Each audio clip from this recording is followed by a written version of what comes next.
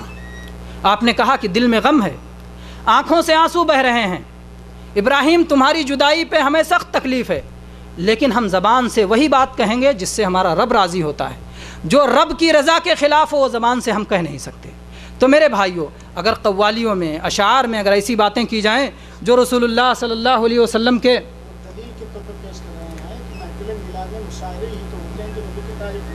جی جزاک اللہ خیر، شیخ نے جو ہے یہ نقطہ بتایا کہ اس کا مفہوم یہ ہے، لکھنے والے کا ارادہ یہ ہے کہ محفل میلاد میں اشعار پڑھے جاتے ہیں اور آپ جو ہے اشعار والی مجلس میں جانے سے روکتے ہیں، جبکہ آپ لوگ کہتے ہیں کہ مشاعرے میں جاؤ اور مشاعرے میں بھی اشعار پڑھے جاتے ہیں، یہی شاید ہے بات۔ تو میں نے کہا کہ محفل مشاعرہ میں اگر صحیح چیز ہو تو جاؤ، نہیں صحیح ہو مت جاؤ۔ اور محفل میلاد میں عام مشاعرہ جب کوئی منعقد کرتا ہے تو کوئی نہیں کہتا کہ فلاں دن مشاعرہ ہوگا اور اس میں جانے میں اتنا ثواب ہے، کوئی کہتا ہے؟ مشاعرہ کرنے میں، مشاعرہ کو کوئی دین سمجھ کے نہیں کرتا، مشاعرہ کو دین سمجھ کے نہیں کرتا، اور محفل میلاد کو دین سمجھ کے کرتے ہیں، ثواب سمجھ کے کرتے ہیں، نیکی سمجھ کے کرتے ہیں۔ بدعت اسی کو تو کہتے ہیں میرے بھائی، آج تک آپ نے بدعت نہیں سمجھا۔ بدعت یہ ہے کہ کوئی کام ثواب سمجھ کے کیا جائے، دین سمجھ کے کیا جائے، نیکی سمجھ کے کیا جائے۔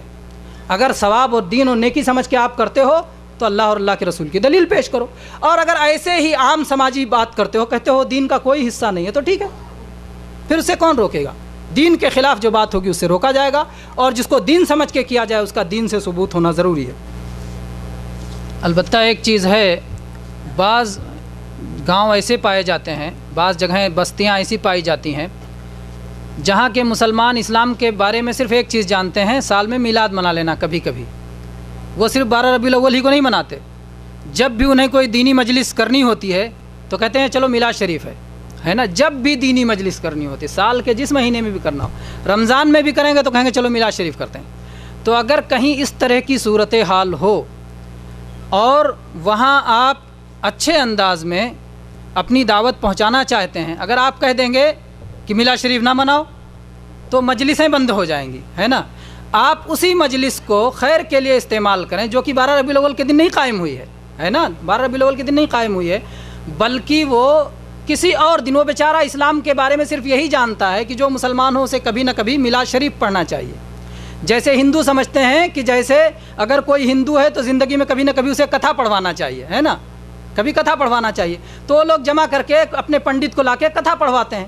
تو ایسے ہی بعض مسلمانوں میں بھی یہی چیز ہے کہ وہ سمجھتے ہیں کہ اگر مسلمان ہو تو ضرور میلاد شریف پڑھوا لینا چاہیے اپنی زندگی میں۔ تو اگر ایسی صورتحال ہو تو آپ کہیں ٹھیک ہے بھائی میلاد شریف کرو، میں آتا ہوں، میں بیان کروں گا، اور پھر جا کے آپ بتائیں کہ محمد صلی اللہ علیہ وسلم کون تھے، آپ کا دین کیا تھا، آپ کا مقام کیا تھا، آپ کا مرتبہ کیا تھا، آپ کی دعوت کیا تھی، اور ہم لوگ کس غفلت میں پڑے ہوئے ہیں۔ اگر ایسی صورتحال ہو تو یہ وہاں کیا جا سکتا ہے بطور حکمت دعوت اور بطور مصلحت دعوت کے اور بطور جو ہے اچھے اخلاق کے، اور اس طور پر کہ ان لوگوں کو دین کی یہی چیز معلوم ہے جس کو ہم بطور وسیلہ استعمال کر سکتے ہیں اپنی صحیح دعوت پہنچانے کے لیے۔ یہ صورت ہے، ورنہ جیسا کہ شیخ نے بتایا کہ اگر 12 ربیع الاول کو میلاد کے نام پر جو بھی کریں گے وہ اس کو ثابت ہونا چاہیے، ثبوت کے بغیر کچھ نہیں کر سکتے۔ آگے چلتے ہیں میرے بھائیوں، وقت تو کافی گزر چکا ہے، اس وقت جو ہے پروگرام ایک دم ختم ہونے کا وقت ہے۔ 2 منٹ میں 2 نقطے جو اور باقی رہ گئے میں اسے بتا کر کے میں اپنی بات ختم کرتا ہوں۔ اگلی بات یہ چل رہی تھی کہ نبی صلی اللہ علیہ وسلم کا ایک دن یادگار منانا اس کی نہ کوئی ضرورت ہے، اور اللہ تبارک و تعالیٰ نے خود اللہ کے نبی صلی اللہ علیہ وسلم کی یادگاریں قائم کر دی ہیں اور آپ کا ذکر بلند کر دیا ہے۔ یادگار اس کا منائیے جس کو لوگ بھول جاتے ہوں، اور جو لوگ بھول جاتے ہوں وہ یادگار منائے۔ جو رسول اللہ صلی اللہ علیہ وسلم کو ہر دن اور بلکہ ہر گھڑی یاد رکھتے ہیں، ان لوگوں کو ضرورت نہیں ہے کہ سال میں ایک دن یادگار منائیں۔ آگے چلتے ہیں کہ اللہ کے نبی صلی اللہ علیہ وسلم نے یہ بھی فرمایا ہے لا تطرونی کما اطرت النصارى ابن مریم فانما انا عبد فقولوا عبد اللہ ورسول. اللہ کے نبی نے فرمایا کہ مجھے حد سے آگے نہ بڑھانا، جیسے مریم کے بیٹے عیسیٰ علیہ السلام کو ان کے ماننے والوں نے حد سے آگے بڑھا دیا، ان کو اللہ کا بیٹا بنا دیا، ان کو اللہ کا ٹکڑا بنا دیا، ان کو تین کا تیسرا بنا دیا، ویسا رسول اللہ صلی اللہ علیہ وسلم کو نہ بنانا. رسول اللہ صلی اللہ علیہ وسلم تو اللہ کے بندے ہیں اور اللہ کے رسول ہیں، اور یہ بہت بڑا مرتبہ ہے آپ کا، جس مرتبے سے بڑھا. دیکھیے مرتبے سے کسی کو اوپر بڑھانا یہ بھی بے عزتی ہے، اور مرتبے سے نیچے گرانا یہ بھی اس کی توہین ہے. ایک آدمی مدیر نہیں، اس کو جا کر کے آپ کو اے مدیر، اس کی آپ تعریف کر رہے ہو کہ برائی کر رہے ہو، اس کو منہ چڑھا رہے ہو آپ. وہ مدیر نہیں اور اس کو آپ مدیر کہو تو اس کو چڑھا رہے ہو کہ تو مدیر نہیں ہے. ایک حوالدار کو جا کے کہو داروغہ صاحب، اس کی تعریف کرو کہ اس کو چڑھا رہے ہو، اس کو چڑھا رہے ہو آپ. تو جو مقام نہیں ہے اس مقام سے اوپر کر دینا یہ چڑھانا ہے، یہ گستاخی ہے، یہ بے ادبی ہے. جو مقام ہو وہی مقام دینا چاہیے. مقام سے نیچے کرنا بھی بے ادبی اور مقام سے اوپر اٹھانا بھی بے ادبی. جو جس کا مقام ہے وہ مقام دے دینا یہی اس کی عزت ہے. تو رسول اللہ صلی اللہ علیہ وسلم نے فرمایا کہ انما انا عبد فقولوا عبد اللہ ورسول. میں اللہ کا بندہ ہوں، اللہ کا رسول ہوں، مجھے اللہ کا بندہ کہو، اللہ کا رسول کہو.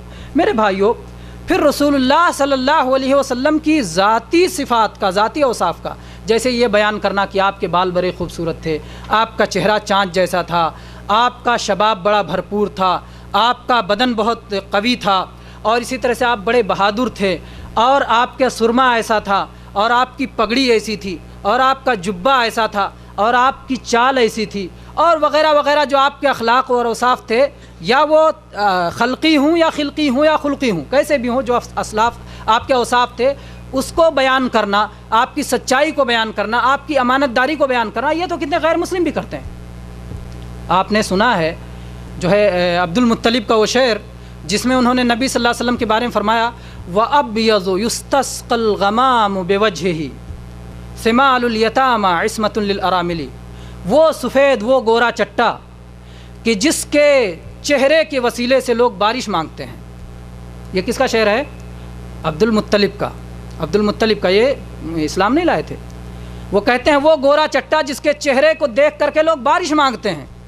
یعنی ان کے اندر وہ روحانیت پائی جاتی ہے، وہ ان کی برکت لوگوں کو نظر آتی ہے کہ ان کو دیکھ کر کے لوگ مروب ہو جاتے ہیں، اور ان کے ذریعے سے اللہ سے واسطہ کہ اے اللہ اپنے اس نیک بندے کے واسطے سے تو بارش عطا کر دے، یہ مانگتے ہیں. یہ تصور تھا واسطے اور میں جاہلیت میں اس تصور کا، اس واسطے کا تصور تھا. انہوں نے اپنے تصور کے مطابق کہا کہ وہ گورا چٹا سفید آدمی وہ میرا پوتا کہ جس کے وسیلے سے لوگ پانی مانگتے ہیں، بارش مانگتے ہیں اور بارش ہوتی ہے، جو یتیموں کا ملجا ہے، مددگار ہے، اور بیواؤں کو پناہ دیتا ہے.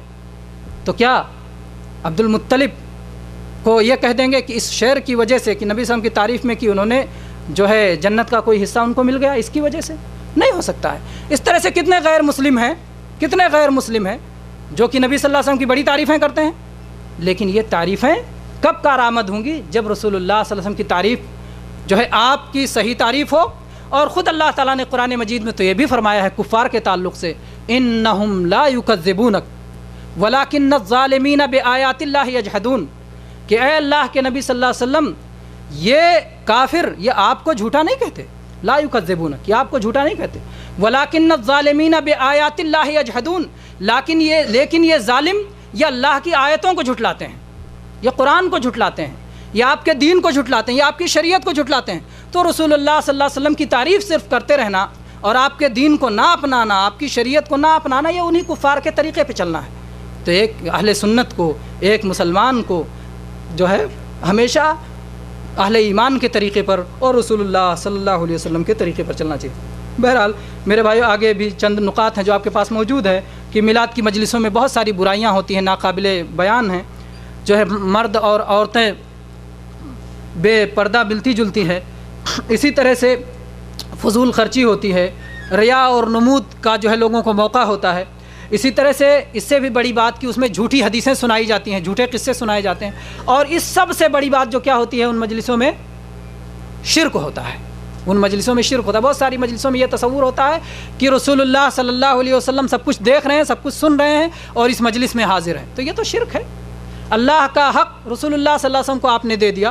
رسول اللہ صلی اللہ علیہ وسلم کو آپ نے اللہ کی طرح سے سننے والا، دیکھنے والا اور جو ہے سب کچھ جاننے والا بنا دیا، تو یہ بھی ان مجلسوں میں ہوتا ہے۔ تو یہ بہت ساری برائیاں ہیں جو ان مجلسوں میں ہوتی ہیں، اس لیے ان مجلسوں سے ہمیں دور رہنا چاہیے۔ اسی طرح سے میرے بھائیوں، عید میلاد النبی کے بدعت ہونے پر پوری امت کا اتفاق ہے، منانے والوں کا بھی اور نہ منانے والوں کا۔ سب کہتے ہیں کہ میلاد النبی بدعت ہے، سب کہتے ہیں۔ ان سے بھی پوچھو، کہو سنت ہے، کہیں گے نہیں۔ کہو بدعت ہے، کہیں گے ہاں۔ تو پوچھو بھائی بدعت ہے تو مناتے کیوں ہو؟ تو کہیں گے بدعت حسنہ ہے۔ کیا لائے نقطہ؟ بدعت حسنہ ہے، اچھی بدعت ہے۔ کہتے ہیں ہر بدعت بری نہیں ہوتی، کوئی بدعت اچھی ہوتی ہے، کوئی بدعت جو ہے بری ہوتی ہے، اور میلاد النبی یہ اچھی بدعت ہے۔ مختصر جواب میرے بھائیو، تفصیلی جواب جاننا چاہیں تو بدعت کے موضوع پر بہت ساری کیسٹیں ہیں، اس کو سن لیں۔ مختصر جواب یہ ہے کہ اللہ کے نبی صلی اللہ علیہ وسلم تو فرماتے ہیں کل بدعت ضلالہ، کل بدعت، کل کے کل بدعت ضلالت ہے، ہر بدعت گمراہی ہے۔ اور تم کہتے ہو نہیں بدعت کوئی حسنہ ہے کوئی سیئہ ہے۔ تو اللہ کے نبی کی بات سچی، اللہ کے نبی کی بات مانے کہ آپ کی بات مانے؟ اللہ کے نبی تو کہتے ہیں کل بدعت ضلالہ، ہر بدعت گمراہی، اور تم کہتے ہو نہیں کوئی بدعت اچھی ہے۔ تو ہم کہتے ہیں بھائی اللہ کے نبی کہتے ہیں ہر بدعت گمراہی ہے، اور آپ بھی مانتے ہو کہ یہ بدعت ہے، اس لیے یہ بھی گمراہی ہے، لہٰذا اس سے توبہ کر کے کرنا چاہیے اور صحیح طریقے کو اپنانا چاہیے۔ اللہ تبارک و تعالیٰ سے دعا ہے کہ اللہ تبارک و تعالیٰ ہم سب کو جو ہے اپنے دین اور شریعت کو سمجھنے، اس پر عمل کی توفیق دے۔